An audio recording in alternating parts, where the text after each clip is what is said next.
কন্যা শিশুটির বয়স ছিল মাত্র 15 দিন, কিন্তু তার চিকিৎসার খরচ চালানোর মতো আর্থিক সামর্থ্য ছিল না। এমন দাবিতে নিজের সেই শিশু সন্তানকে জীবন্ত দাফন করেছেন এক পাষণ্ড বাবা। হৃদয় বিদারক এবং নিষ্ঠুরতম এমন ঘটনা ঘটেছে পাকিস্তানের সিন্ধ প্রদেশে। ইতোমধ্যে অভিযুক্ত ওই ব্যক্তিকে গ্রেপ্তার করেছে পুলিশ। অপরাধ স্বীকারও করেছেন তিনি। পাকিস্তানি সংবাদ মাধ্যম ARY নিউজ সোমবার এক প্রতিবেদনে এ খবর জানিয়েছে।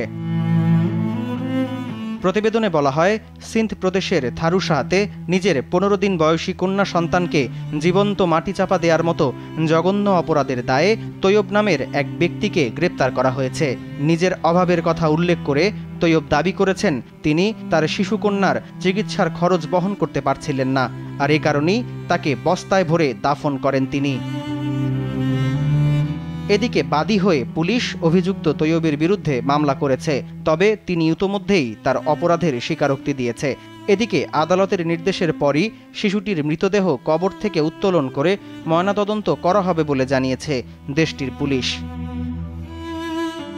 সামদানি প্রত্যয়, RTV।